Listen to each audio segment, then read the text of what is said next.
বেশি করছি কানাসি করি কি, যেরম অবস্থা সেরম ব্যবস্থা, তাই না? তাই রাধে রাধে। হ্যাঁ, সবাইকে নমস্কার।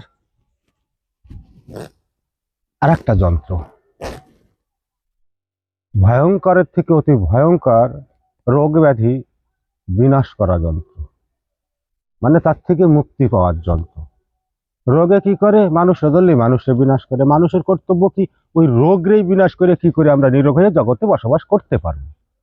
তাই মানে বহু বহু হাজার হাজার বছর পুরনো জিনিস, যা আমাদের পূর্বপুরুষ মুনি ঋষিগণ তারা ব্যবহার করে যেত। হাজারো চিকিৎসার মাধ্যমে রোগ ব্যাধি ঠিক করা যাচ্ছে না, বা রোগ ব্যাধি ধরা যাচ্ছে না। কি রোগ হয়েছে ডাক্তার কবিরাজ দেখতে দেখতে মোটামুটি পায়ের রাতের মুখের মানে কি কব তো বলা যায় না। এই জিনিসটা একবার প্রয়োগ করে দেখবা, কি করে এই মারাত্মক রোগ ব্যাধি থেকে মুক্তি পাবো। এই যে যন্ত্রটা দেখো, সরল সিধা যন্ত্র, কাঁসা বা তামার পাত্রে, কাঁসা বা তামার পাত্রে, কাঁসার থালায়ও করতে পারো, তামার থালায় করতে পারো, ছোট্ট একটা প্লেটও বানাই নিয়ে আসতে পারো। ওই 100-200 টাকা খরচা হবে। আইনা এই যন্ত্রটা সুন্দর করিয়া এবারে বড় করিয়া রচনা করবা, দিয়ে আরে সুন্দর করে করা যাবে। দেখো সরল সিধা যন্ত্র কিন্তু রচনা করবা, করার পরে কি করবা, আরে পঞ্চকর্ম দিয়ে চান করাবা যন্ত্রটাকে। চান করাইয়া ঠাকুরের আসনে কোনো জায়গায় আসন পাতায় রাখবা। যে রোগ ডাক্তার দেখাতে দেখাতে কবিরাজ দেখাতে দেখাতে কিছু কিছু মানে নিরাকার পাওয়া যাচ্ছে না, সেই সব রোগ ব্যাধি মুক্ত করার জন্য যদি এই টোটকা টুকুনি করে বা করায় রুগীরে দিয়া, অবশ্যই প্রভু ভোলানাথের কৃপায় সে রোগের থেকে সে মুক্তি পাবেই পাবে। খোদাই করে আনলে সাদা বস্ত্র পরিধান করতে হবে। এইবার ওই জায়গা পুজোর স্থানে ধূপ দ্বীপ জবা ফুল ধুতরা ফুল অবশ্যই রাখতে হবে। নিচে মন্ত্র দেওয়া আছে, মন্ত্রে সুন্দর করে মুখস্থ করে নেবা। যন্ত্রের দিকে তাকাইয়া, যন্ত্রের দিকে তাকাইয়া এই মন্ত্র উচ্চারণ করবা, যে কয়বার পারো। 5 মিনিট 10 মিনিট দিনে একবার করবা। 1 সপ্তাহ করে দেখো, দেখবা আশুতোষের কৃপায় অসীম আশু ফল প্রাপ্ত হবে। আশা করি এই কাজ যদি কেউ করতে পারে, সেই মহাব্যাধির থেকে প্রভু ভোলানাথ অবশ্যই তার রোগ মুক্তি করবে। কেননা দেখো, ঈশ্বর যদি কৃপা করে পৃথিবীতে আর কিছুর দরকার হয় না।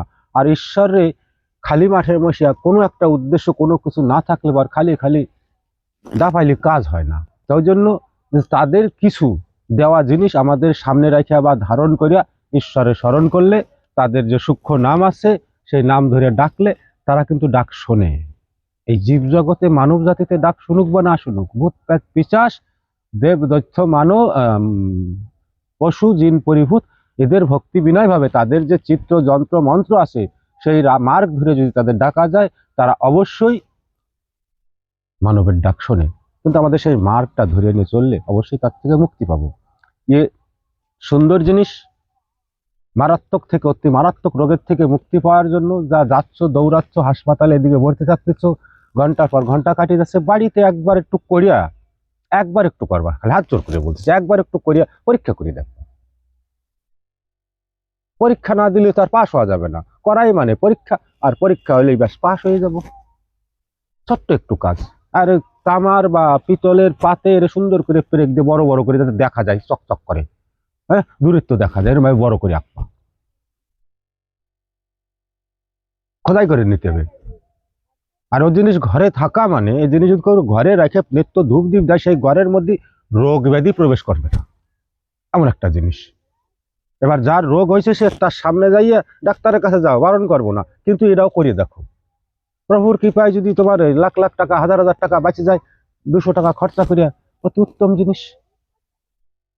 অগন্তিক মানব জাতি নানান মহা কঠিন কঠিন রোগে ভুগতেছে, আর এই ছোট্ট একটাই পাগলের দেওয়া জিনিসে যদি মুক্তি পেয়ে যায়, তাতে অন্তত আমি তো চরম খুশি হব।